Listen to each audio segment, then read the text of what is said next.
Bueno, ustedes ya vieron esta imagen, esta condición que estaba un fragmento dentro del vaso sanguíneo de la aorta que se iba por una de las carótidas. Ese fragmento se llama embolia. Entonces, una embolia es un proceso clínico patológico consecuente por la aparición de esto que se llama un émbolo. O sea, una masa intravascular sólida, líquida o gaseosa capaz de obstruir un vaso por donde está siendo transportado por la sangre hasta un lugar distante de su origen. Ya, ese es un émbolo. Por lo tanto, los destinos o el destino final de los émbolos depende de dónde se originaron, en cuál de las redes. Ustedes saben que hay dos, la red arterial pulmonar y la red arterial sistémica o del circuito mayor. Así que nacen de un lado, nacen en el otro lado. Pueden hacer también inclusive una tercera posibilidad, que son de las ramas intrahepáticas de la vena porta. ¿Ya? Estos émbolos ¿ya? Son los que sirven para propagar coágulo sanguíneo, tumores, por eso se les llama émbolos tumorales, o gérmenes, émbolos sépticos. Este 90% de estos émbolos se producen a partir de trombos. ¿Ya? Y hay varios tipos de émbolos que se les llaman los embolismos. El tipo de embolismo es una definición por la naturaleza del émbolo. ¿Ya? Por lo tanto, puede ser grasa, ¿no? Émbolo graso, puede ser un gas, el nitrógeno que está de la composición dentro de la sangre puede convertirse en gaseoso, el líquido amniótico, cuando es séptico, ya dijimos, un émbolo séptico, y hay una definición que se le llama tromboembolia. Eso lo vamos a ver después. Entonces, estos tipos de embolismo, ¿no? Como ya lo dijimos, depende de cuál es la naturaleza de esto. ¿Ya? Hay un émbolo que es de colesterol, por ejemplo, ¿no? Que es una de las particularidades que puede haber. ¿Cómo es que el colesterol puede hacer émbolos? Bueno, es a partir de una ruptura de una placa ateromatosa, que vamos a ver la definición ahora. ¿Qué es una placa ateromatosa? Bien, entonces, miren ustedes esto. Este es un coágulo, ¿no es cierto?, que está cabalgando una arteria o una vena, cualquiera que fuere, que se va a este lado y para este lado, ¿no es cierto? Y se puede quedar ahí, y producir problema obstructivo. Aquí esta imagen que ven es un émbolo. ¿Por qué? Porque si ustedes ven la pared del vaso, este vaso, acá está la luz, y hay un leve espacio entre la pared y el... Disculpe, doctor, que lo interrumpa, no se ve su puntero. Ahora sí, ahora sí. Claro, tiene que estar atenta. Si no, el puntero es chiquito ahí, pues en esta imagen no puedo agrandarlo. Pero ahí está. ¿Eh? Ahí está.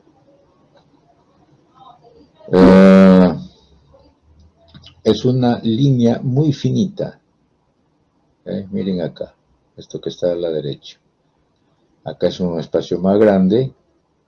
Aquí no está pegado, está muy fino, igual que acá. esto es un émbolo. Ya ustedes escucharon la semana pasada la definición de un trombo y cuál es la diferencia con el émbolo, ¿correcto? ¿Qué cosa hace un émbolo que viaja? Por ejemplo, este es un émbolo que ha viajado y se ha quedado clavado acá. No se va para acá ni para acá. Si se rompe, esto se va para allá y esto se va para este lado. Al final de su destino es que se va a clavar en la luz de ese vaso sanguíneo y no va a dejar pasar la sangre. Y eso lo va a convertir en otro problema que vamos a ver, como va a suceder acá. Este es una imagen de un pulmón. Ven ustedes acá los alvéolos, hay contenido celular y hematíes, o sea, hay hemorragia. Pero lo más interesante son los septos. Los septos están más rojos, efectivamente, hay mucha congestión, ¿ya? Pero no se ve tan nítido los hematíes. Se ve que es rojo, pero no se ve la calidad de los hematíes como vieron en otras imágenes. Y más bien, lo que sí no se ve muy bien son las células. A las justas, uno que otro núcleo se puede distinguir. ¿Por qué? Porque se murieron las células. Por falta de oxígeno, evidentemente. Porque la cantidad de oxígeno que debería de llegar acá no está llegando debido a que se ha bloqueado por el émbolo que obstruyó la luz. ¿Ya? Aquí, más imágenes. Vean esto. Esta es una luz de un vaso. Aquí está un émbolo que ha llegado hasta acá y se ha quedado clavado. Este es el pulmón. Esto es lo que se llama la embolia pulmonar. Y aquí está. En este lado de la derecha, acá está la imagen, donde ven este vaso sanguíneo, que es la arteria pulmonar, totalmente lleno de sangre ya organizada, que es un trombo. ¿Por qué digo que es un trombo? Porque ya se ve aquí que está muy firmemente adherido a la pared del vaso. Todavía hay pequeños espacios que no lo están, ¿ya? Pero está firmemente adherido. Inclusive acá hay otro pequeñito que también lo está. Acá hay otro pequeñito. Y acá hay otro. De tal modo de que si esto nació a partir de este que llegó de algún sitio, se clavó aquí, se organizó y se pegó. A esto muchos autores le llaman tromboembolia. ¿Por qué? Porque es un trombo a partir de un émbolo que llegó a ese sitio y por presión y porque ya se lesionó el endotelio, se adhirió a esta pared vascular. ¿Ya? Hay un caso interesante también, en las autopsias se ha encontrado esto que está aquí abajo. Esto es una arteria igual, lo han abierto y se ha encontrado como si fueran bridas. Este es un estilete, ¿no es cierto? Ya lo conocen. Un estilete. Y se ha identificado estas bridas dentro de la luz de un vaso sanguíneo pulmonar, una arteria pulmonar. ¿Qué significa eso? De que en el proceso, en el tiempo, que un paciente no murió, ¿ya? Evolucionó y se transformó ese émbolo, desapareció. O sea, estamos dentro de lo que llamamos ¿qué evolución tiene un émbolo? ¿Cómo evoluciona? ¿Ya? Aquí se disolvió parcialmente, sí, casi totalmente. Lo único que quedó fue estas bridas, como una huella de que aquí hubo un tromboémbolo, ¿correcto? Entonces, la mayoría de las embolias pulmonares, vamos a decir un 90%, surgen de venas profundas de las extremidades inferiores y en las venas iliofemorales. Pero lo interesante es que de todos ellos, solo la mitad, por ejemplo, tiene signos de trombosis venosa profunda. O sea, hay mucha gente que tiene esos trombos metidos ahí en la vena, en la iliofemoral, y no tienen síntomas. Pero ahí están, porque no están ocluyendo la luz de la vena iliofemoral. Así es. ¿Ya? Hay algunos émbolos o tromboémbolos que surgen del plexo venoso pélvico, por ejemplo, que esa es toda una red vascular y ese es un sitio muy propicio para ello. Y ahí llegan pues hacia el lado derecho del corazón. También vienen alrededor de las ramas del sistema venoso sistémico o de la arteria pulmonar. De las extremidades superiores son más raras, ¿no? Y son esas frecuencias de lo que son los tromboémbolos. Ahora, esto es una cosa interesante. Muchos de estos embolias no tienen, no producen clínica.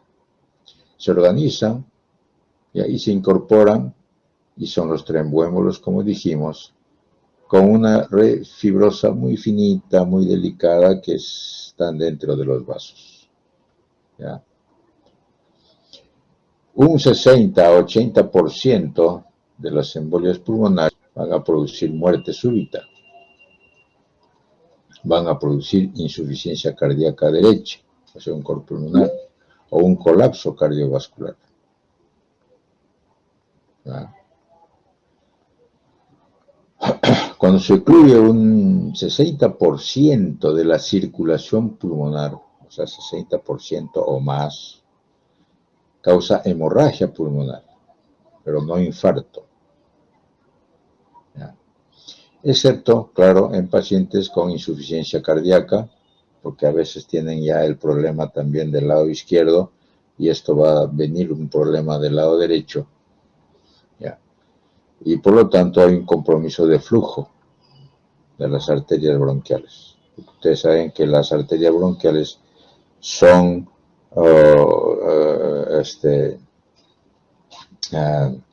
irrigadas por el lado por el lado izquierdo del corazón. ¿Ya?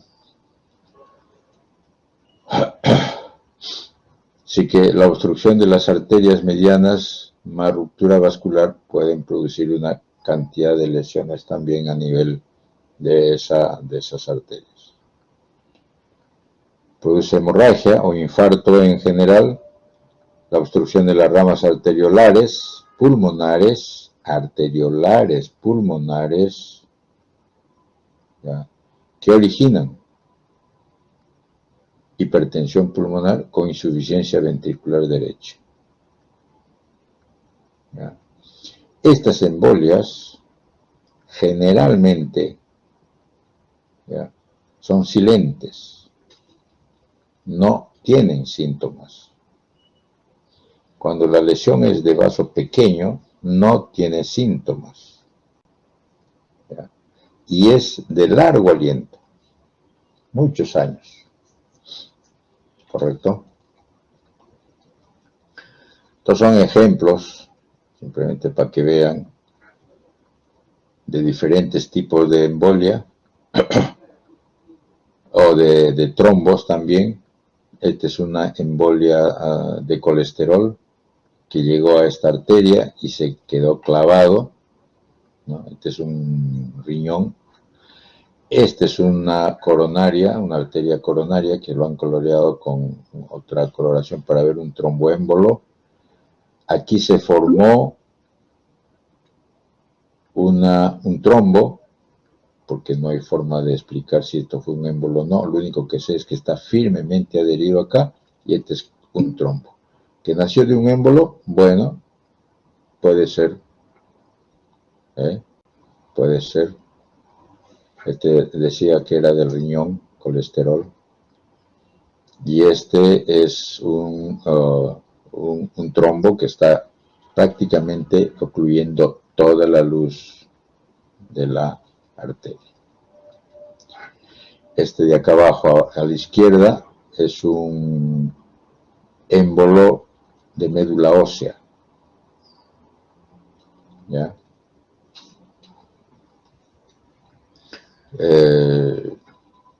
¿Por qué médula ósea? Porque hay tejido adiposo y las células que hay acá son células primitivas propias de la médula ósea. Por eso se reconoce. ¿Cómo llegó ahí? Generalmente por fracturas. Fracturas de hueso largo, donde hay cantidad de médula ósea y juntamente, claro, evidente, con una ruptura de la vena, ¿no? De la vena femoral, por ejemplo, que por ahí se disparó y salió y se metió al sistema vascular y aquí se quedó clavado. Este es el pulmón. Como este es otro pulmón donde llegó un émbolo séptico. Y aquí está. Se pegó aquí porque fue este el émbolo que llegó, se pegó ya y se transformó pues en un trombo porque ya está firmemente adherido acá. Evidentemente, si se pega, va a lesionar la pared del vaso, como dijimos anteriormente. Los gérmenes van a destruir la pared del vaso, ¿no? Y se queda firmemente pegado con lesión de la pared vascular inclusive. Estos morados que ven aquí son los gérmenes. Sobre eso se va a formar esto, que es la adherencia, porque este es firme, este émbolo séptico es muy atractivo porque aquí hay factor tisular, cantidades para la adherencia de plaquetas y la formación de un coágulo. Y aquí está. ¿Ve? Para decirles también que un trombo tiene tres partes: la cabeza, el cuerpo y la cola. ¿Ya? ¿Quién es el que se fragmenta más rápido? La cola, evidentemente. Por lo tanto, las características clínicas de una embolia están determinadas por el tamaño del émbolo, ¿ya? La salud del paciente, porque hay pacientes ahí enfermos, hay personas que no han tenido antes una comorbilidad y por lo tanto pueden aguantar, u otros que tienen muchas enfermedades de fondo y ellos van a sentir la pegada mucho más rápido. Dependiendo de eso, ¿no? También si es que este émbolo si esta embolización es aguda o crónica, ¿ya? Entonces, la embolia pulmonar aguda, por ejemplo, se divide en síndromes. Eso es bien importante desde el punto de vista clínico. Los émbolos pequeños en el pulmón, como ya dijimos, son asintomáticos. ¿Ya? Cuando llega un émbolo al pulmón, pueden tener disnea y taquipnea, transitorias. Dice, ¿por qué tengo esto? A veces no se dan cuenta. Y pasa, son transitorios. Pero cuando son un poco más grandes y se sienten la pegada, es porque han tenido un infarto pulmonar, con dolor torácico, dolor pleurítico, puede haber inclusive hemoptisis y derrame pleural. ¿Ya? Y cuando es masivo, una embolia en el pulmón puede producir un colapso cardiovascular y muerte súbita. ¿Ya? Ya dijimos también que los émbolos pequeños son numerosos, y ese es el componente crónico, porque eso va a perdurar o va a hacer embolias en mucho tiempo. Y eso se alojan en los vasos más pequeñitos. Entonces, las consecuencias de tener un trombo y teniendo eso, producir un émbolo, ¿no?, va a causar isquemia o infarto. ¿Qué es isquemia? Es un suministro inadecuado y o insuficiente de sangre en un tejido. Eso es. ¿Ya? Un infarto es la necrosis coagulativa del tejido.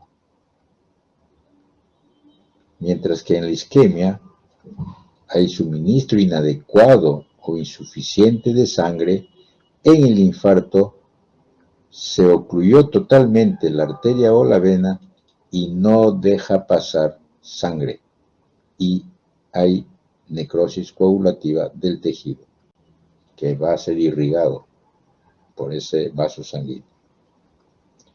Eso es, la diferencia es clarísima, es abismal,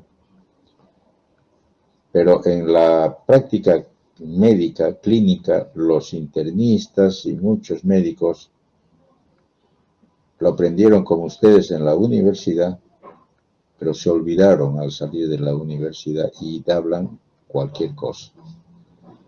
Cuando hay un infarto le dicen esa es una isquemia. Cuando es una isquemia dicen que es un infarto. Los que mejor manejan esto son los cardiólogos, porque ellos sí están atentos a la lesión del corazón. Clases de infarto. Hay dos, rojo y blanco. ¿Ya? El rasgo histológico predominante de un infarto es la necrosis coagulativa, eso ya les dije. Aquí están viendo ustedes cortes de pulmón, ¿ya? Cortes de pulmón. Y aquí vamos a hacer unos ejemplos con esto. Hay factores que influyen en la gravedad de un infarto. ¿Ya? ¿Cuán grave puede ser un infarto? Hay varias condiciones. ¿Ya? Por ejemplo, la condición de la circulación del órgano. ¿Ya? Hay órganos que tienen un riego, un sistema de riego arterial que es terminal. ¿Ya? Llega una rama, llega una arteria y se subdivide las ramas en varias ramas y al final, cerca al borde, al final del órgano, ahí se acaba. Esos son terminal. Hay otras que tienen irrigación doble. Vayan pensando en lo que aprendieron en anatomía, porque ahí les han enseñado eso. ¿Ya? Hay otros que tienen el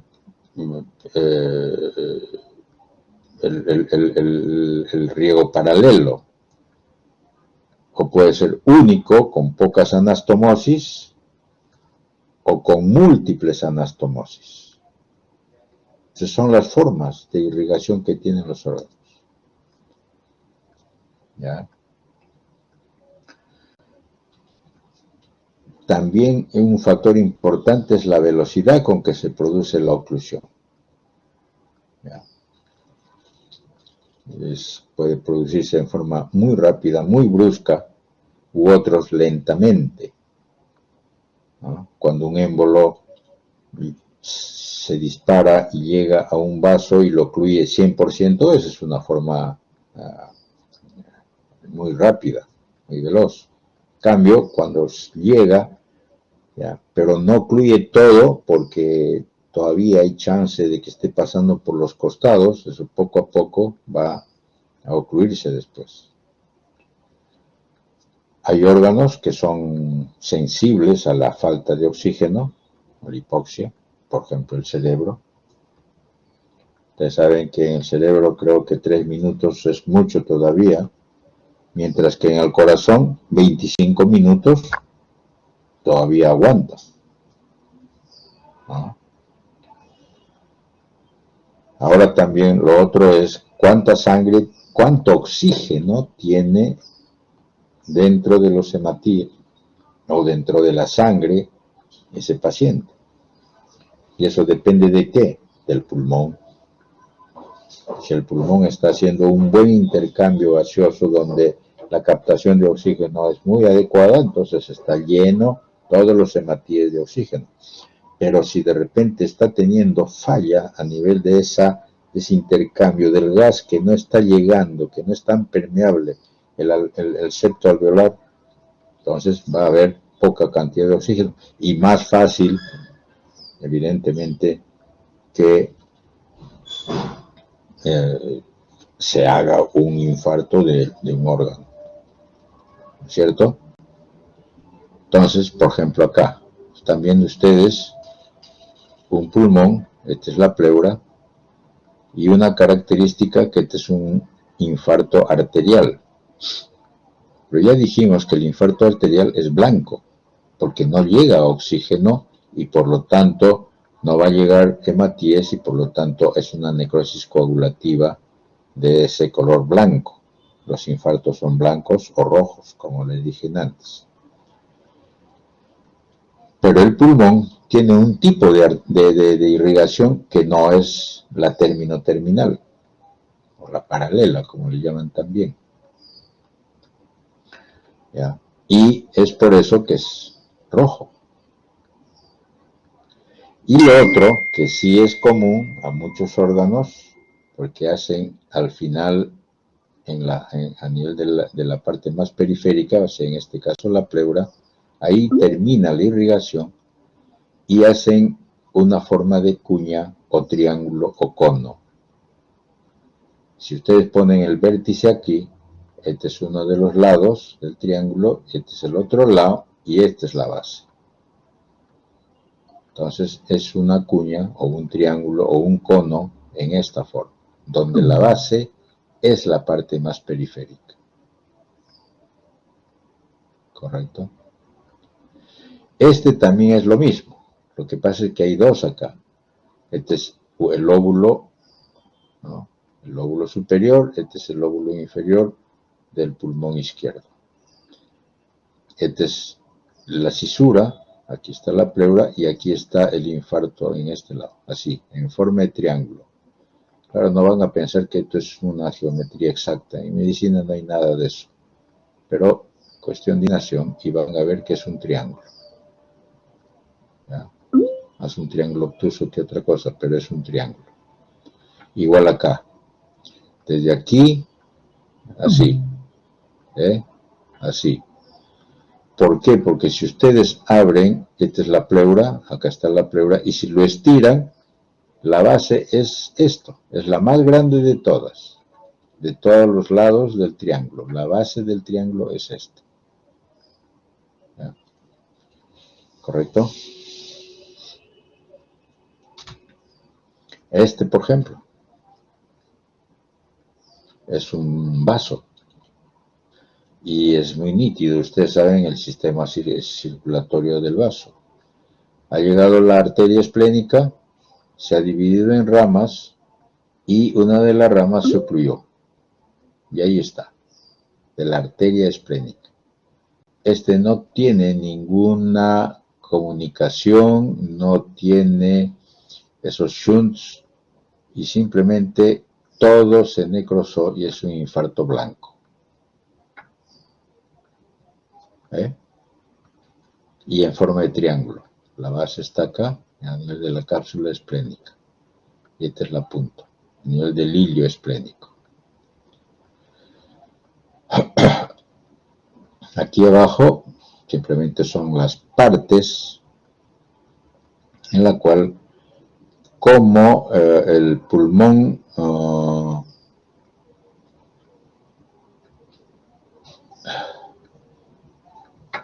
Ah, dice que, bueno, los que quieren conversar, decirme algo, levantan la mano y me dicen, ¿no? Ahí hay uno que ha levantado la mano, no sé si ya es el que antes me dijo sobre el puntero, no, eso fastidia un poco la cuestión. A ver, esta zona de la derecha, prácticamente no hay la característica del vaso, el parénquima del vaso. Todo es fibrótico. La parte central donde ven este color marrón es porque ha habido sangre y ahora ya está en la fase de digestión de la sangre por la hemosiderina que uno identifica en este color marrón, lleno de macrófagos, ¿no?, con hemosiderina en su citoplasma. Y esta zona ya es prácticamente fibrótica completa. O sea, son fases que uno tiene que identificar en los infartos. Este otro, hay tres, ven ustedes, este es el cerebro, un parénquima cerebral, que esas son las cosas que en medicina tiene que aprenderse. Esta es una necrosis, un infarto cerebral por oclusión de la arteria cerebral media, ¿ya?, en la cual vean dos fases. La cerebral media dijimos que, bueno, es una arteria. Si se ocluye la arteria, hay pequeños focos de anastomosis que podría haber ahí, pero no es suficiente y va a haber un infarto blanco, que está acá, todo este lado. Claro, siempre hay un poco de sangre ahí. ¿Por qué? Porque las arteriolas y las arterias pequeñas también se van a infartar, porque a la larga no les llega la sangre, y lo que había dentro de ella va a derramarse, igual como se ve acá. Aquí es mucho más grande el sangrado ya, porque es más antiguo que este. Entonces, a la medida en que va haciéndose más antiguo, se va a hacer más hemorrágico todo, porque ya la sangre va a vertirse de los laterales o los costados del infarto. Este lado de la derecha ya vieron típicamente un infarto pulmonar, son así, forma de triángulo, así, ¿ya? Y ustedes saben que esta es la base es el más largo. Aquí abajo hay dos muy interesantes. Este es un intestino delgado, este también es un intestino delgado. En este lo que están viendo es un infarto blanco, en este es un infarto rojo. Claro, vuelvo a repetir, cuando digo blanco es que no es necesariamente blanco. En medicina, pónganlo en estos casos, que blanco es más palidón, con mucho menos sangre que lo que debería ser, porque aquí sí está lleno de sangre. ¿Qué sucedió aquí? Que hay una oclusión de la arteria mesentérica superior. Por lo tanto, no está llegando sangre como debería. Entonces, por todas las anastomosis que tiene el intestino, y ustedes saben que tienen un montón, puede haber un poco de sangre en todo esto, por eso es el color, ¿ya? Pero la mucosa intestinal, la pared intestinal, ¿no?, comenzando desde la parte más profunda, o sea, de la mucosa hasta la parte más externa, va a sufrir los cambios de falta de oxígeno, y eso es lo que se le llama el infarto. En cambio aquí, el problema también es un infarto, ¿ya?, pero aquí no se ocluyó la arteria, aquí se ocluyó la vena, de tal modo de que la cantidad de sangre que debería de haber salido hacia la vena mesentérica, hacia la vena mesentérica, o la desembocadura de la arteria mesentérica que va a ir hacia la vena porta, está bloqueado. Está bloqueado. ¿Y qué va a suceder? Todo el encharcamiento de la sangre que está llegando ahí, y porque no va a haber oxígeno debido a que no le deja pasar para la irrigación del intestino, se va a necrosar. La consecuencia es la misma, infarto en ambos, pero este es infarto arterial y este es infarto venoso.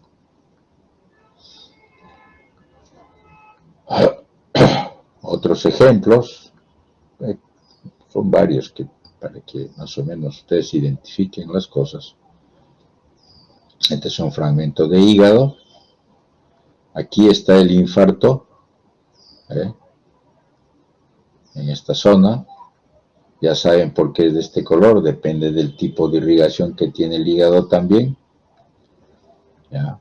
Más o menos forma de triángulo. En hígado a veces hay un poco de dificultades de identificar la forma del infarto, pero a la medida en que se pueda, se hace esta forma de triángulo. Este es un riñón, y el riñón es muy nítido. Miren cómo hace el infarto. Forma de triángulo, de cono, de pirámide, como quieran, pero esa es la forma. Vértice aquí, en el ilio, y la base en la periferia. Porque las arterias, una de las ramas de la arteria renal se bloqueó.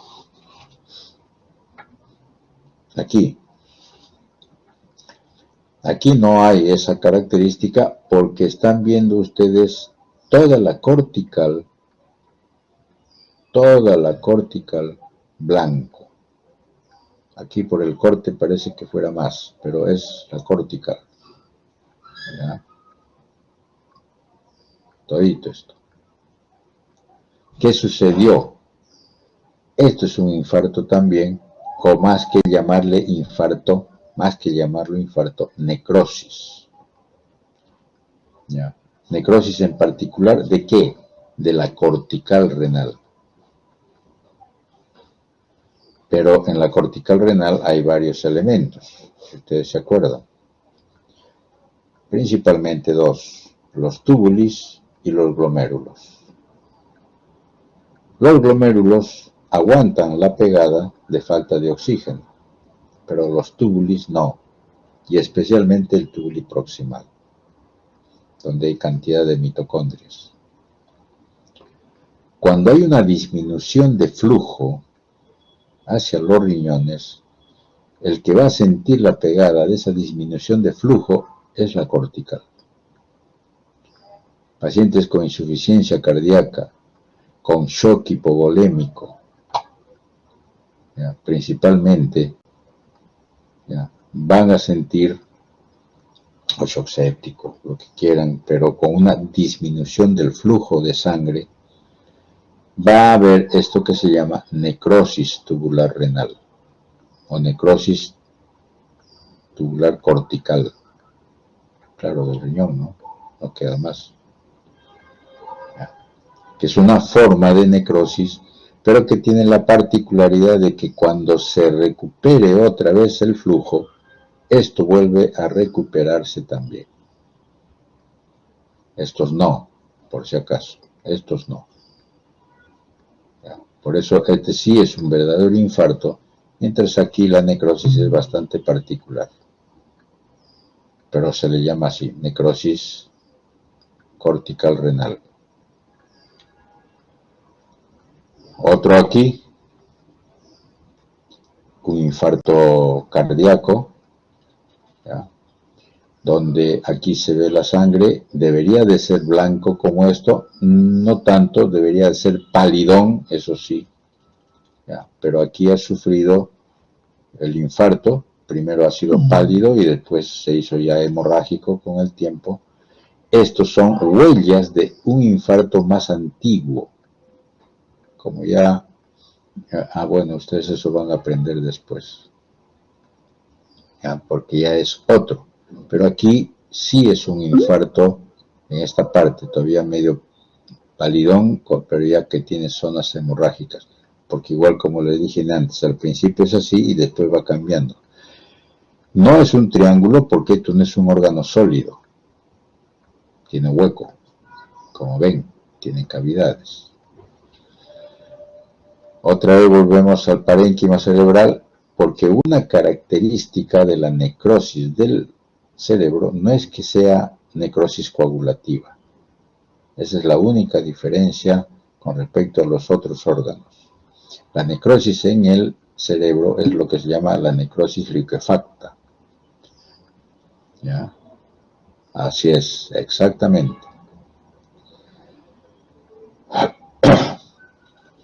Hay el infarto aquí, ya hay un poco de sangre acá, y lo interesante es que mientras, por ejemplo, en el corazón, la zona infartada, ¿ya?, va a ser reemplazada por tejido fibroblástico, no por miocitos, ¿ya?, aquí en el cerebro nadie lo reemplaza. Viene el macrófago y se lo lleva todo, y queda como aquí abajo, un hueco, ¿ve?, un vacío, y queda así. ¿Ya? El último acá es un pie, donde vean ustedes esta zona negruzca, con una placa cremosa acá abajo, otra zona negruzca en este dedo y este otro dedo. Estos son necrosis con infarto de tejido, ¿ya?, de los dedos del pie en un paciente que está siendo ocluido las arterias pedias por un problema de severa oclusión de la luz de esa arteria, que vamos a ver por qué. Finalmente, para terminar este capítulo, es el shock. El shock es todo una enfermedad muy complicada, ¿ya? El shock es un término clínico, ¿ya?, que tiene como condición una alteración muy severa del sistema hemodinámico, que tiene repercusión en todo el sistema del organismo, y que son varios tipos: shock cardiogénico, shock hipovolémico, shock séptico. Esto está en Robinson, así que lo leen con calma. El por qué sucede el shock cardiogénico es por estas causas cardíacas, como su nombre lo dice, cardiogénico, y su mecanismo patogénico es una falla, pues, ¿no? Resulta de un problema intrínseco miocárdico, de daño, ¿ya?, por salida, de flujo, presión extrínseca, lo que fuere. El otro es el shock hipovolémico. Como su nombre lo dice, hipovolemia, falta de sangre, hemorragias, pérdida de líquidos, aquellos que se perdieron en el desierto y no toman agua, shock hipovolémico, vómitos, diarreas, quemaduras, traumas, en fin, todos esos, que es una inadecuada cantidad de sangre o plasma en el circuito, dentro de los vasos sanguíneos. Y el otro, que es uno de los problemas más serios que se tiene a nivel médico, es el shock séptico. Es una infección microbiana en volumen grande, generalmente de gram negativo, se llama sepsis gram negativo o sepsis gram positivo. También hay sepsis ótico y los famosos superantígenos, que es una forma interesante por unos antígenos muy grandes a partir de estos elementos tóxicos que puede haber. Es el síndrome del shock tóxico. ¿Cuál es la característica? Vasodilatación. Vasodilatación, ¿ya?, de todo el sistema, de todo el circuito a nivel del cuerpo, con activación y lesión de los endotelios. Daño producido por los leucocitos están hechos una fiera y producen lo que ya dijimos, coagulación intravascular diseminada, ¿ya? y hay cantidad de activación de las citoquinas, o sea, la cascada de las citoquinas, cantidades. Tiene fases este shock, ¿ya? Una etapa inicial o progresiva, en la cual el reflejo y el mecanismo de estos de los mecanismos compensatorios aparecen, se activan y puede que todo el organismo siga teniendo la perfusión de los órganos, porque el problema es ese, la perfusión de los órganos. ¿Ya? Mantiene todavía compensado. ¿Ya? Aquí en esta fase, no progresiva, la piel es pálida, es fría porque por compensación hay una vasoconstricción periférica, entonces todo el cuerpo se baja de la temperatura, ¿ya? A excepción del shock séptico, que ese es diferente, ¿ya? Ese más bien hace dilatación de los capilares. La otra fase es la fase progresiva,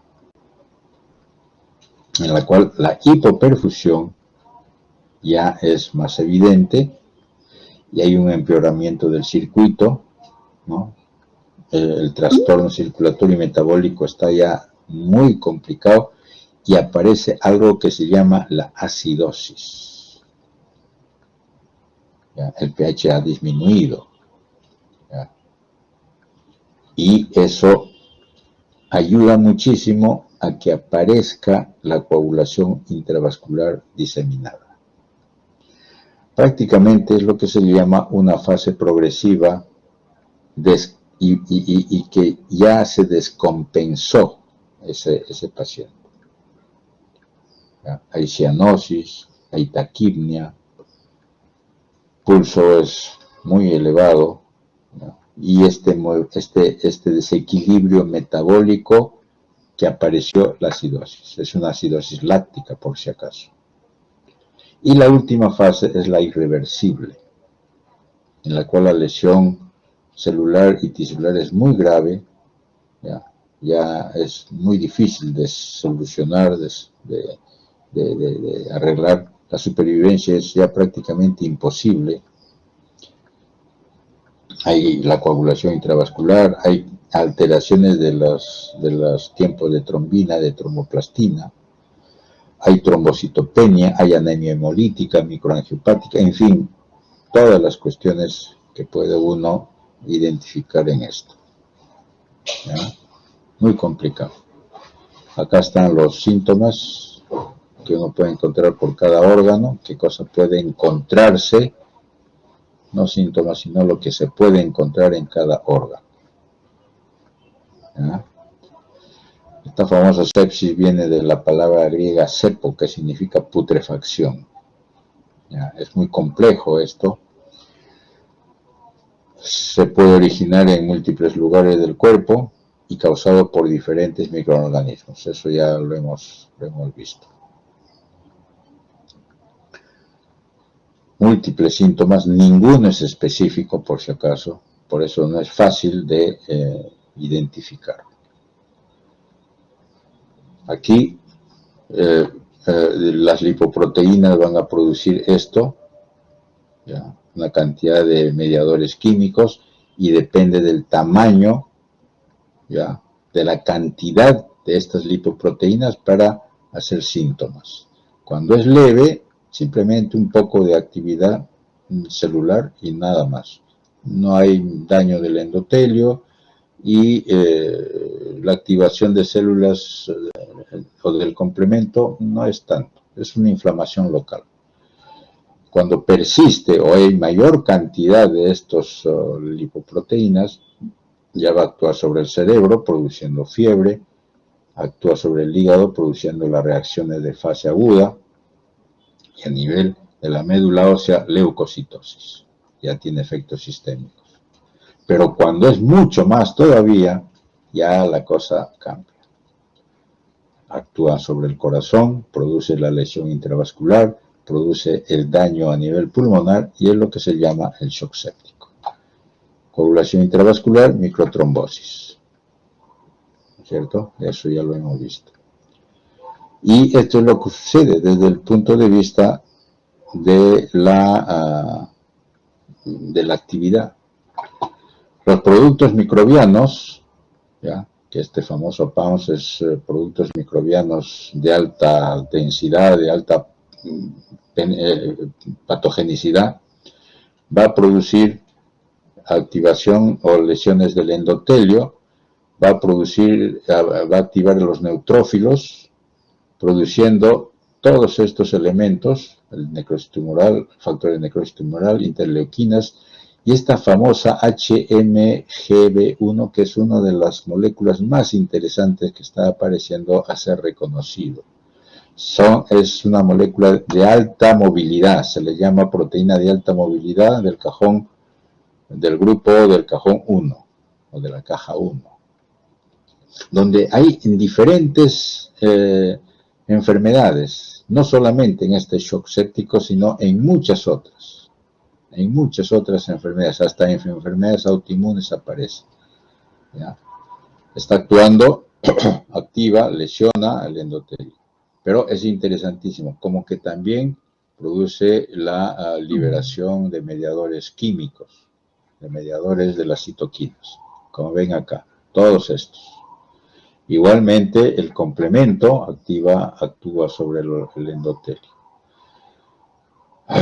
Este PAN de frente actúa sobre el sistema de la coagulación, activando los procoagulantes, activa los elementos antifibrinolíticos y produce los siguientes elementos que son claves en el proceso de aceleración de lo que se le llama la falla multiorgánica o síndrome de respuesta inflamatoria sistémica.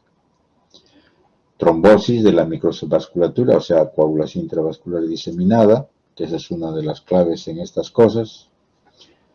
Produce isquemia, tejido, evidentemente no va a haber mucha cantidad de oxígeno, insuficiencia adrenal, vasodilatación, permeabilidad, disminución de la perfusión. Cuando es shock séptico se producen esas cosas, efecto sistémico generalmente e inmunosupresión. Todas esas cosas, con fiebre, contractilidad miocárdica alterada y anormalidades metabólicas. De tal modo de que eso, cuando llega el momento en la fase irreversible del shock, ya no hay mucho que hacer, porque ya se presentó esta falla multiorgánica. Y ese es el problema. Ese es el problema. ¿Ya? Que cuando llega a eso, ya es muy complicado que pueda funcionar normalmente el organismo. ¿Ya? De tal modo de que todas estas cascadas conducen a una falla multiorgánica en la etapa terminal. Esa es la realidad. Muy bien, acá terminamos recién la primera. Ahora comenzamos recién la teoría de hoy día, así que vamos a acelerar, ¿ya?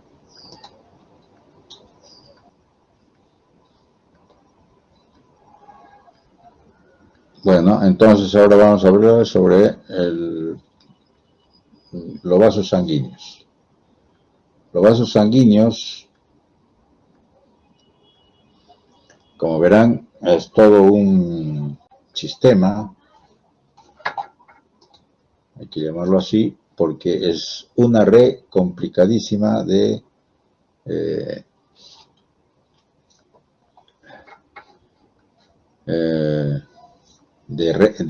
vasos que están en todo el organismo. Este es un ejemplo bastante bueno para que identifiquen una cosa. ¿Cuáles los vasos? Por este lado, las arterias, que son de color rojo, que van bajando desde la aorta, que es el más grande, que tiene esta característica histológica. ¿Ya? Músculo, tiene una íntima y tiene una adventicia. Un músculo muy grande y dentro de ellas las fibras elásticas. En la medida en que va bajando el grosor de la arteria, va a disminuir tanto la fibra elástica como el músculo. De tal modo que en pequeñas arterias prácticamente hay músculo, pero ya no hay fibra elástica definida, pero la hay todavía un poco, pero no hay tanta. Las arteriolas prácticamente no tienen ya fibra elástica, sino fragmentos de músculo, como ven acá. Y los capilares ya no tienen. Uno que otro podría tener por ahí, algunos aislados, pero lo que sí tienen son los pericitos. Pasa a dar la vuelta, llega a las vénulas, y ahí aparece otra vez el músculo, muy separado, muy disperso, y en las venas un poquito más grandes, ahí se ve, pequeñas, delgadas, las venas un poco medianas, ya se ve el músculo mejor organizado, pero no tan igual como el de las arterias, sino muy dispersas. Y las venas grandes tienen el músculo mejor organizado, pero como ven no tienen fibra elástica y llegan al corazón. Nítido, claro. Esta es la parte funcional. La arteria ocupa muy poco espacio en el cuerpo. Son muy grandes. Produce, por eso, lo que ya es. Las arterias grandes tienen lo que se llama una presión sanguínea que se puede medir, que es alta, como ven acá, ¿ya? En las arterias grandes, y la velocidad con que va la sangre es alta también. ¿Correcto? Y tienen muy poco espacio, ocupan muy poco espacio. Si uno llega a la parte ya de la red más pequeña, este ocupa todo el organismo. La superficie total que ocupa es muy grande. ¿Ve? Si de aquí a aquí es todo el cuerpo, miren todo lo que ocupa. ¿Correcto? Es bastante grande. ¿Ya? Capilares. Arteriolas un poco menos. Vénulas un poco menos. Y regresamos al otro lado donde la vena es poquísima, poco espacio, irrelevante, donde la velocidad de la sangre va, pero no es tan rápida como la de la arteria, y la presión está pues por los suelos.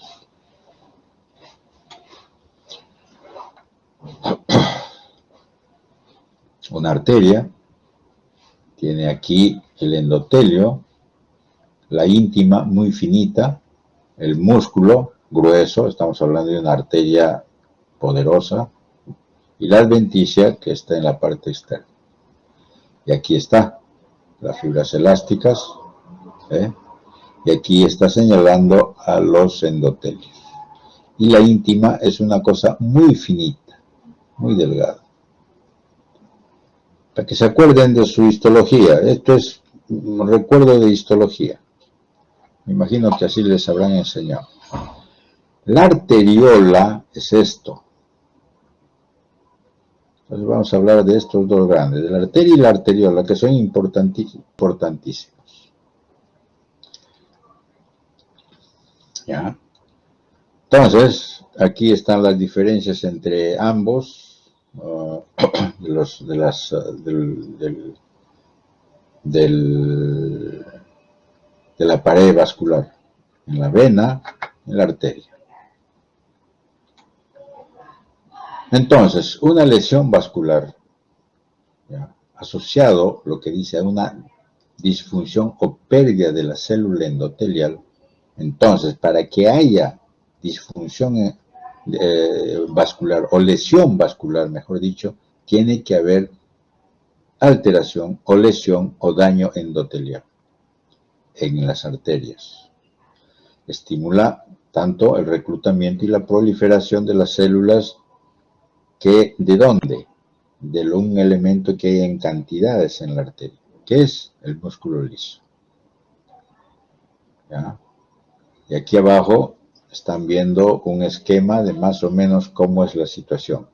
Lo que pasa es que en el músculo hay células mesenquimales progenitoras embriónicas, embriogénicas, primitivas, como llamarlos, algo así como células madre, que el principal es el músculo liso, que está en forma quiescente, forma tranquila, pero cuando comienza a haber actividad, cuando comienzan a activarlo, porque hay una lesión endotelial, va a hacerlo como su nombre lo dice, se activa. ¿Qué va a producir?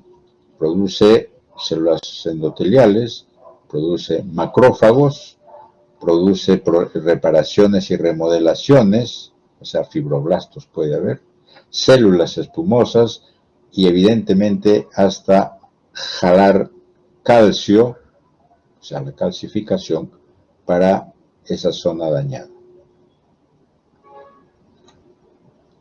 Entonces, la célula de la pared y sus respuestas a la lesión, ¿cómo es? Estas células del músculo liso participan en esa condición, en la reparación vascular normal, como en los procesos patogénicos como la ateroesclerosis. Vamos a llamarlos a estos fenómenos de lesión de la pared vascular como arterioesclerosis o ateroesclerosis.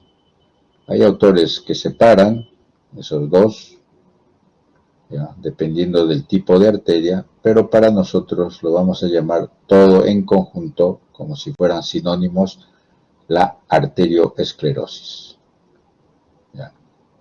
Entonces se produce eso cuando es estimulado por diversos factores, como son, o sea, el músculo liso, ¿qué va a hacer? Proliferar, ¿ya? Se sobreregula produciendo una matriz extracelular como colágeno, elastina, proteoglicanos,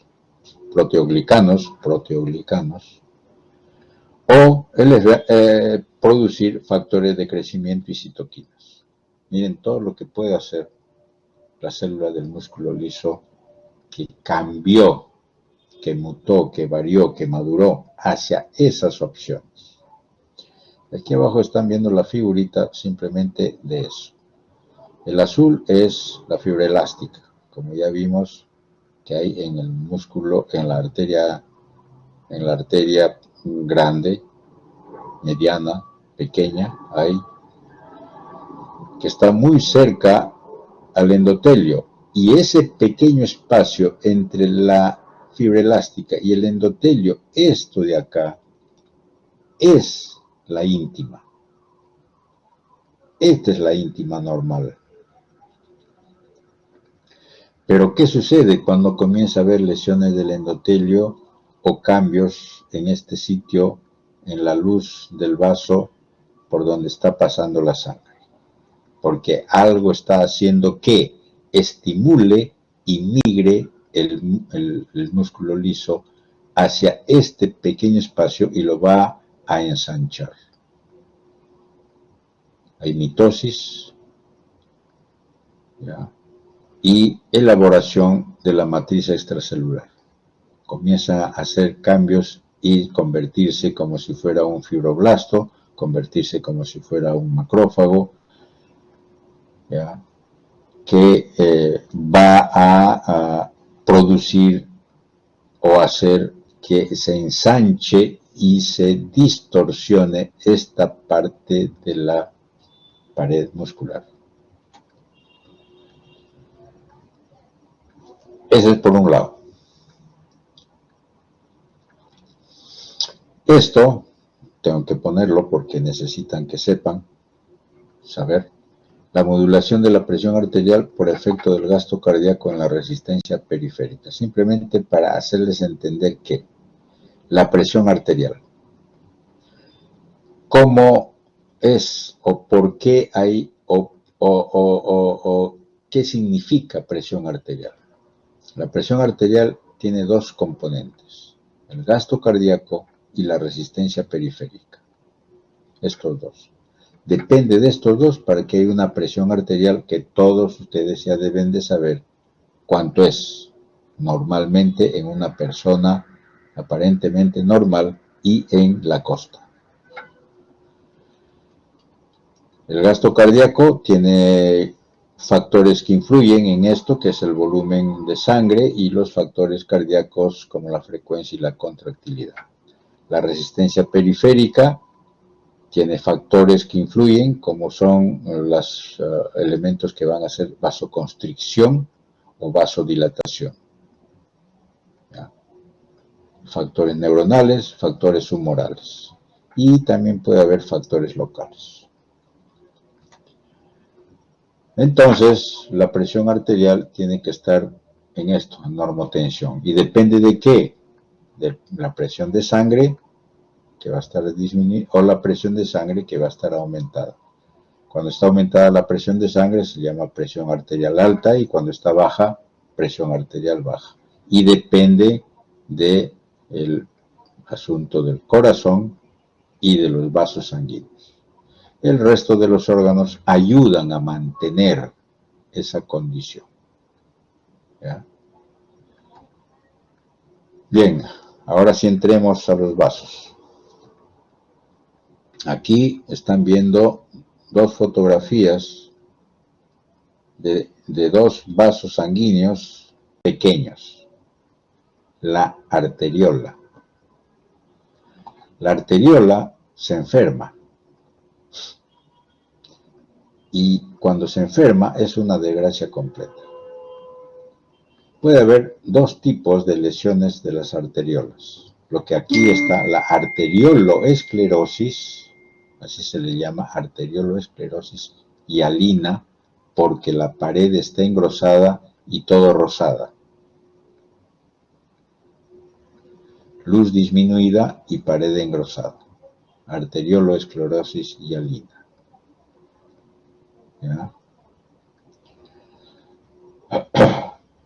Este otro es la arterioloesclerosis hiperplásica.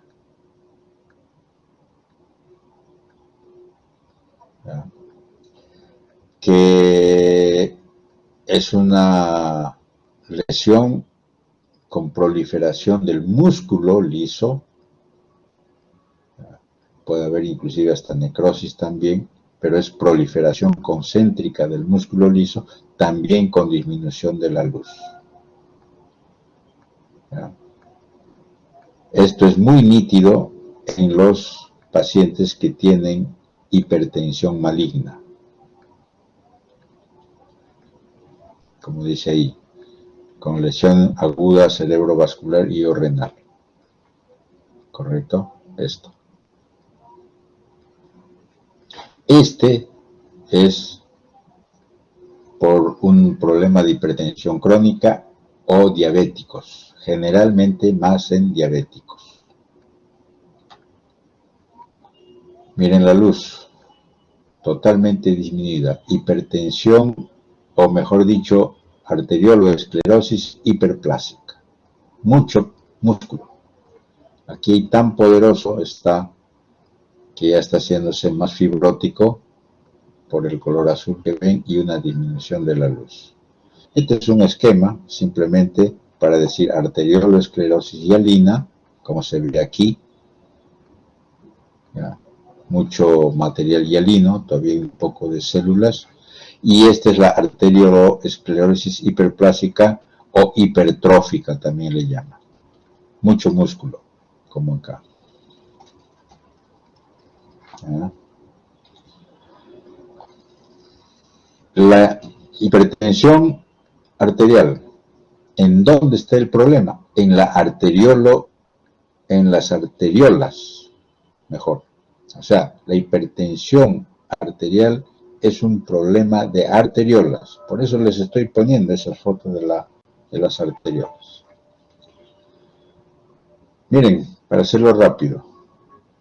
La hipertensión esencial, más o menos es entre el 90 y el 95% de todos los casos.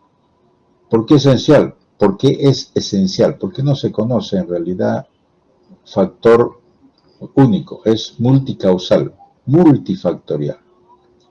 Pero para decir esto hay que descartar todo lo que está aquí abajo. La hipertensión secundaria. Hay que descartar la hipertensión secundaria. O renal, o endocrino, o cardiovascular, o neurológico. Descartando todos estos, uno dice, ya, sí, es una hipertensión esencial. ¿Correcto? Esa es la definición. Por lo tanto, hay influencias genéticas y factores medioambientales. O sea, es todo un conjunto de problemas para la hipertensión. Defectos en la hemostasia, vasoconstricción funcional, defectos en la estructura del músculo, en fin. Y todos los movimientos que hay. ¿Para qué? Para que actúe sobre el gasto cardíaco, con un aumento de ella, un aumento de la resistencia periférica. Entre los dos producen hipertensión, cuando no está regulado, como vimos en antes. Arteriolosclerosis, ahora sí, nos metemos en esto, porque la arteriola ya lo vimos ahí, que es la arteriolosclerosis. Básicamente un problema de hipertensión. Aterosclerosis o arterioesclerosis, ya lo dijimos, la esclerosis calcificada de la media, ya ustedes lo habrán escuchado, que es el famoso arteriosclerosis de Monkeberg, que no tiene significancias en medicina, simplemente es un hallazgo de los patólogos, que siempre lo ponemos porque tienen que saber que existe. Y el otro, hiperplasia intimal fibromuscular, que es una enfermedad de defecto genético, que es una falla en la presencia del músculo dentro de una arteria. Ya vimos este movimiento de migración y esto. Factores de riesgo para que haya arteriosclerosis. Hay dos cosas importantes acá. No se puede modificar la presencia de la arteriosclerosis, o sea, sí o sí va a producirse en una persona. ¿Ya? Anormalidades genéticas que puede haber por una mayor alteración o lesión del vaso sanguíneo, una historia familiar, el incremento de la edad, o sea, la edad es clave, porque una persona vamos a llamarle persona, un niño recién, ¿no? Un recién nacido, que no debería de tener arteriosclerosis ni lesiones de los vasos, pero cuando llegue a los 80 sí o sí lo va a tener, pero depende, ahí hay otra cuestión. Ser hombres, pero las mujeres se igualan cuando dejan de tener las hormonas femeninas, o sea, en la menopausia. Puede modificarse el riesgo de tener arteriosclerosis, la hiperlipidemia, la hipertensión, el dejar de fumar, el no tener diabetes o controlarlo, o las inflamaciones. Y factores de riesgo adicionales, bueno, la inflamación, ya vimos, una enfermedad genética, los síndromes metabólicos, las lipoproteínas en sangre, ¿no? Procoagulantes, la hematopoiesis clonal es una enfermedad genética y hay otros factores más adicionales. Esta gráfica de barras. Los azules son hombres y los rojos son mujeres. Este es el estimado a tener un problema cardíaco a los 10 años. A los 10 años de seguimiento, me refiero. ¿Ya? Si una persona tiene una presión sistólica de 120 promedio, con un colesterol de 220, con un HDL de 50, no es diabético, no fuma y su electrocardiograma está dentro de los niveles normales, va a tener un factor o un problema de riesgo de enfermedad cardíaca solamente mujeres 5.5% y hombres 8.7%. A los 50, 60 años, 40, 50, 60 años. Este es su factor de riesgo de enfermedad cardíaca. Nos vamos al otro extremo. Si la presión sistólica es 160, si tiene un colesterol de 260 o más, si tiene un HDL de 35, o sea, significa que el LDL debe estar el doble o el triple, que sea diabético que es un, como dice la gente en quiebra, fuma hasta decir basta, y una anomalía en su electrocardiograma, el riesgo de tener enfermedad cardíaca en mujeres 56.4 y en hombres 57.5.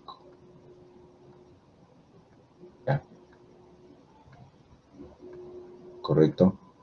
Cuando hace un seguimiento en 10 años. Ese es el problema de tener estas anomalías, estos problemas prácticamente modificables, medioambientales y controlables.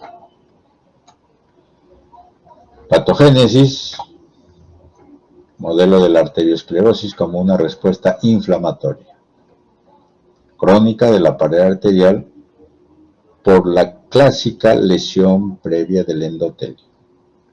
Hay una lesión del endotelio, hay mucha cantidad hay hiperlipidemia, o sea, un LDL súper elevado, hay hipertensión, fumador, ya todo lo que vimos, toxinas, el cigarro, ¿no?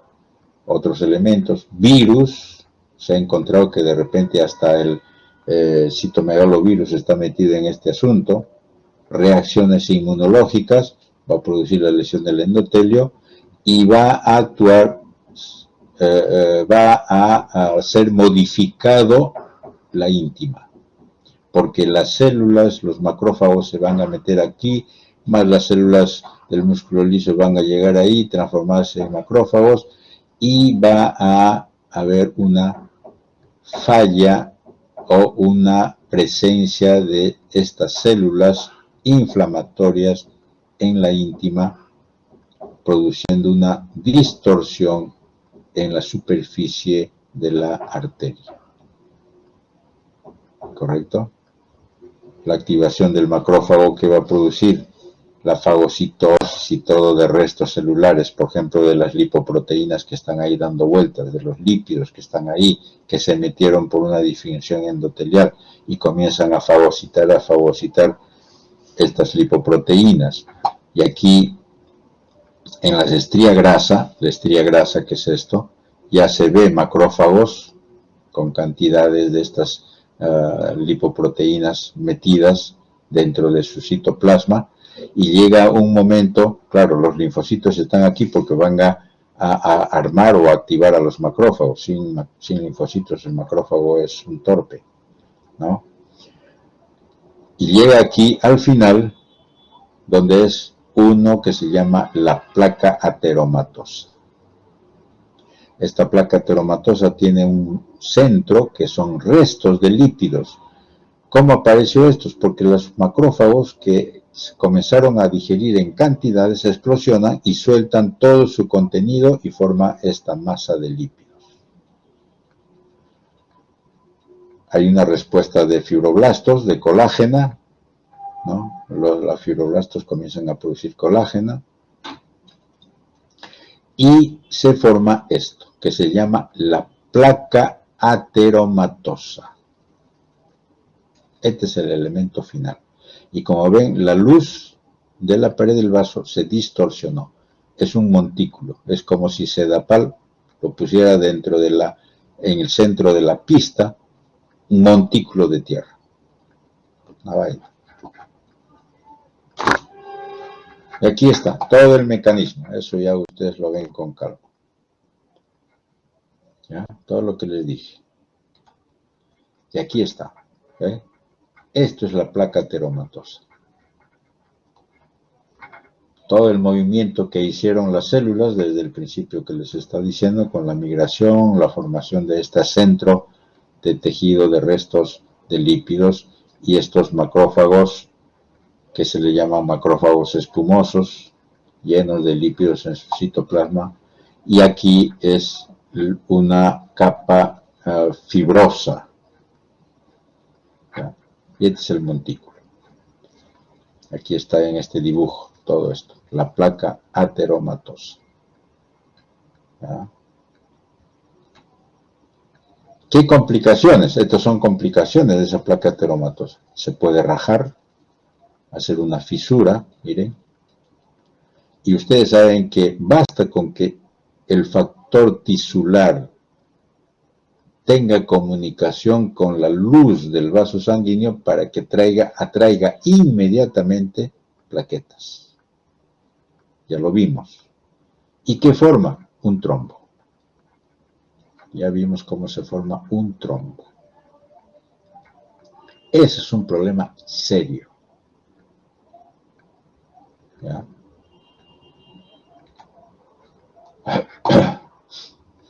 Fases preclínicas a una persona joven. ¿Qué quiere decir eso? Esto está en Robbins. Que de una arteria normal comienza a aparecer una cosa pequeñita, finita, es una fibra, una placa finita, ¿ya? Que poco a poco va a comenzar a crecer en el transcurso de los años, ¿ya? Como actividad inflamatoria progresiva. ¿Correcto? Ese es el problema. O sea, una placa ateromatosa como esta ha pasado 20, 30, 40, 50 años. Comenzó de joven, o sea, de ustedes. Ya ustedes deben tener. Fase clínica, ¿qué significa? Que ya hay síntomas. Acá no hay síntomas. ¿Ya? Acá sí. Por ejemplo, se rompió la pared del vaso porque está recontra delgadito. Se rompió. O se hace un saco, que es un aneurisma. Puede ocluir totalmente la luz del vaso, eso ya lo vimos, por un trombo, pero este no es un trombo, este es una placa ateromatosa que va creciendo en el transcurso del tiempo y va disminuyendo la luz del vaso.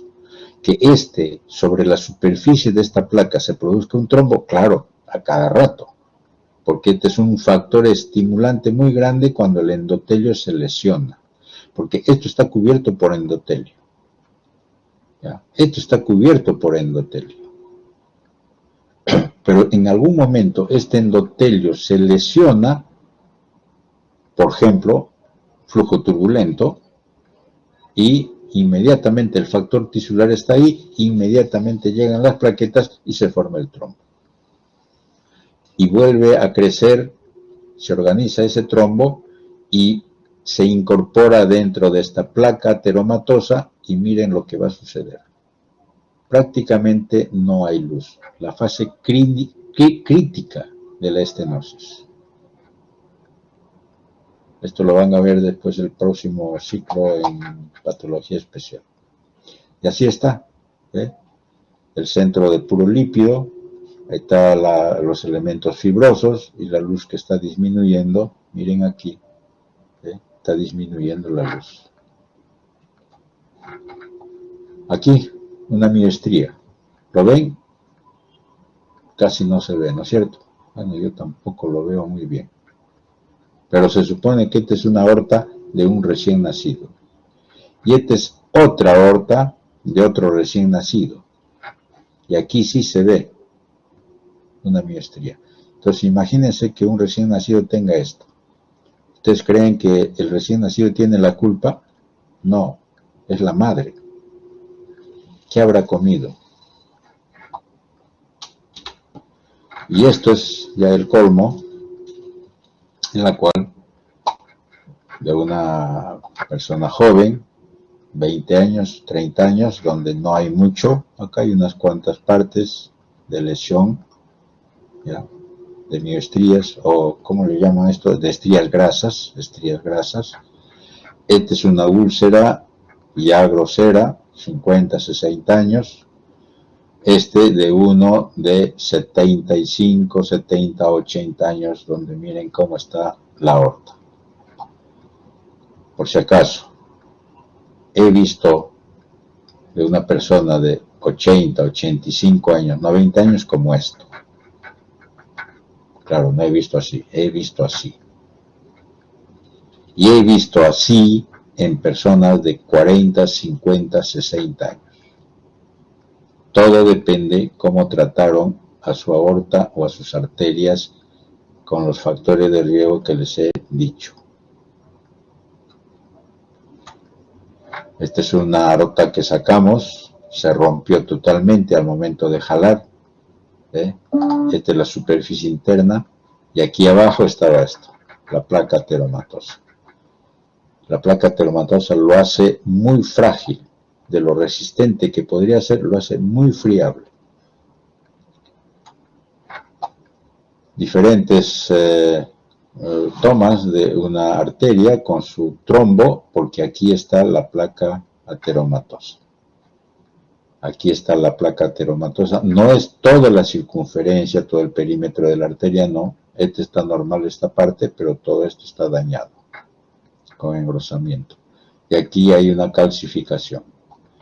Aquí está la luz totalmente disminuida y miren la placa. ¿Se complicó esta placa ateromatosa con qué? Con hemorragia. Porque puede haber formación de trombos, antes dije, hemorragia dentro de la placa, otra. Aquí, miren, la hemorragia. Este no es una hemorragia, sino que este es un trombo que se está organizando y se está incorporando a esta placa ateromatosa. ¿Para qué? Para disminuir la luz. Y a la vez también está dañando al músculo, a la pared muscular. ¿Ya? Estas líneas blancas son como espículas, son las cristales de colesterol. ¿Ya? Y el músculo, miren cómo se ha dañado, la parte más externa. Se debilita la pared. Aquí a la justa se ve. Y aquí están los cristales de colesterol. ¿Ya? Y acá hay mucho macrófago. Esto de acá es esto, macrófagos. ¿Ve? Cantidad de macrófagos espumosos. Y estos puntos negros que ven acá es calcificación. Está llegando la calcificación en un tejido no viable. Esa es una característica. Eso se llama calcificación distrófica.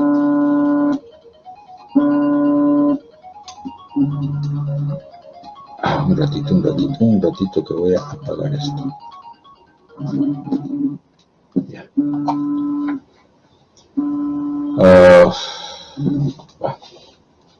Ahí. Cambio agudo de la placa.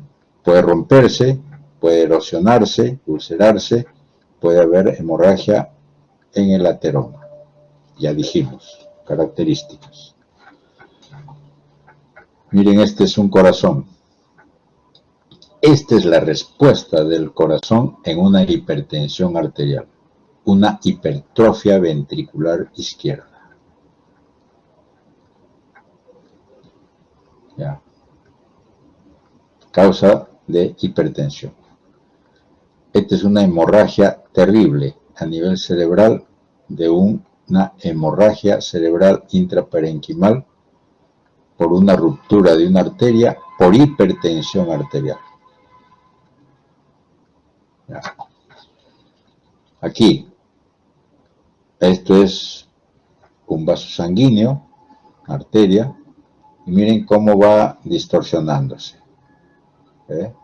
Va abriéndose, va dilatándose. Y una de estas se rompe y va a haber una extravasación de sangre. Extravasación de sangre. ¿Por qué? Porque se rompió el endotelio y por debajo comenzó a formarse un chupo. Y esto es aquí. Esta es una clasificación de lo que se llama la disección de aorta. ¿Qué es la disección de aorta? Que se salió la sangre rompiendo el endotelio y la íntima, y por la íntima va a meterse la sangre porque es un punto débil, y por la presión en hipertensión arterial, ¿ya?, va a disecar la pared de la aorta. Aquí lo ha disecado en su porción ascendente de la aorta. Aquí lo agarró todo, ascendente y descendente, y aquí solamente en la descendente. ¿Ya?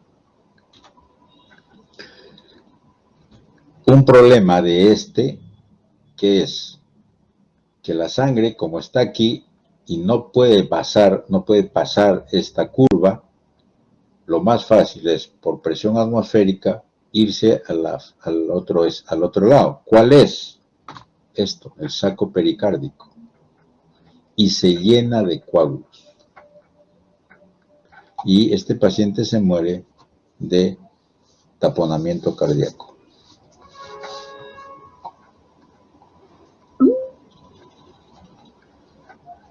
Las fibras elásticas, lo que antes le decía, así de grueso es en la aorta. Aquí hay una anomalía, miren,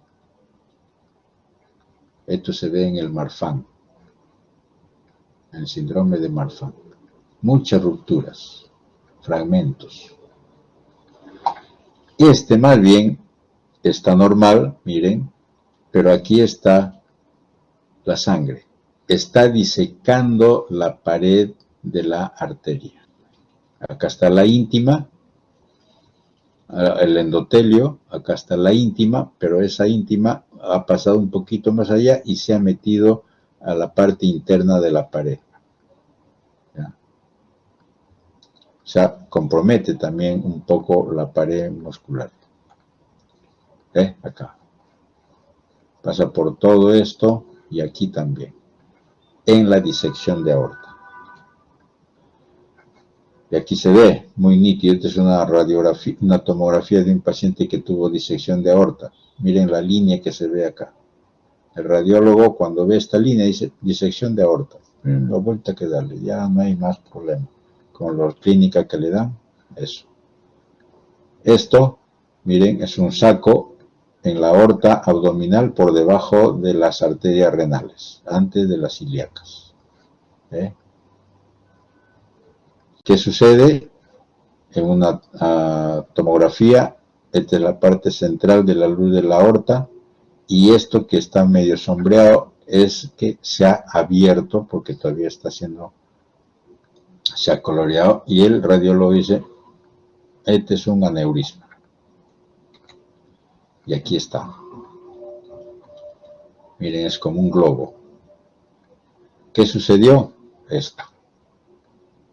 Se disecó toda la aorta, y miren una bola, aquí está roto, por acá se fue la sangre de lo que estaba dentro de la aorta hacia todo el retroperitoneo y se murió. Al abrir la aorta se encuentra esto. Todo esto son capas de fibrina. Este es el coágulo que está aquí casi debajo de esto. Todo esto. Esta es una aorta con una severa arteriosclerosis. Miren, totalmente arteriosclerótico. Totalmente.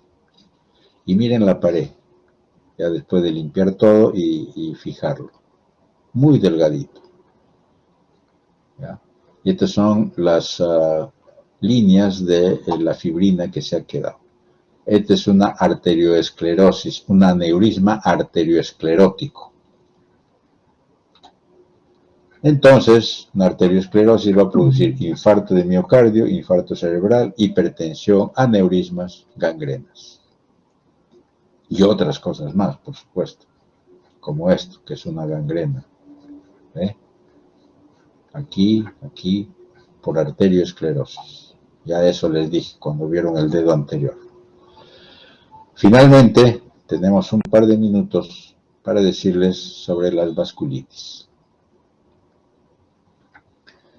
Las vasculitis es una emoción que los internistas, cuando ven un paciente con vasculitis, comienzan a alucinar.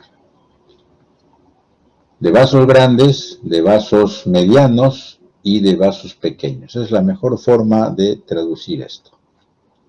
Cuando son de vasos grandes se le llama, un ejemplo, ¿no? La arteritis de células gigantes, generalmente se ve en la temporal, no solo en la temporal. Arteritis de Takayasu, que eso se ve generalmente en la aorta. Y aquí está la descripción: inflamación granulomatosa que ocurre en pacientes el de gigantes mayores de 50 años y en Takayasu menores de 50 años. La de vaso mediano, poliarteritis nodosa y enfermedad de Kawasaki, ¿no? Que produce la poliarteritis nodosa, inflamación necrotizante, típicamente compromete arteria renal y vasos pulmonares. Y Kawasaki, arteritis con síndrome ganglionar linfático, cutáneo, ocurre en niños. Esto con el COVID-19 ha habido varios de estos niños que han tenido esta enfermedad de Kawasaki porque es un proceso inflamatorio de las arterias de mediano calibre. Puede estar comprometido en las arterias coronarias con formación de aneurismas y trombosis. Y los de vaso pequeño, arteriolas, vénulas, capilares, ¿ya? Granulomatosis de Wegener, síndrome de Church-Strauss y poliangiitis microscópica. Todos producen problemas de lesiones de inflamación. El granulomatosis de Wegener, como su nombre lo dice, es una inflamación granulomatosa. El vaso de tracto respiratorio. No necesariamente es el único tracto respiratorio, también puede ser otro, pero es más frecuente. También a nivel renal. El Church-Strauss también es en cualquier otro sitio con vasculitis necrotizante, ¿ya? Acompañado de asma, eosinofilia y en sangre un ANA-P. Vasculitis, la poliangiitis microscópica, vasculitis necrotizante de vasos muy pequeños con o no depósito de elementos inmunes, ¿ya? De complejos inmunes. También hasta mediano vaso puede ocurrir esto, pero es más de vasos más pequeñitos. Una glomerulonefritis necrotizante y de capilaritis pulmonar. Está asociado al ANCA-P. ¿Correcto? Y ahí terminamos.